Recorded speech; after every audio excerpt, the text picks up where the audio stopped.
দেখো বন্ধুরা, আজকে আমি একটু রাত্রিবেলা রান্না নিয়ে এসেছি।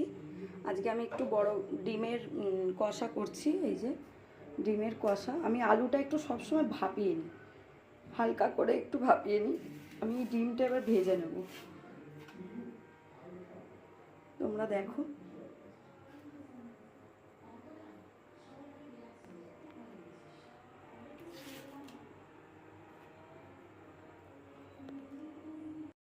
দেখো বন্ধুরা, আমার ডিম ভাজা হয়ে গেছে, মশলা করাও হয়ে গেছে।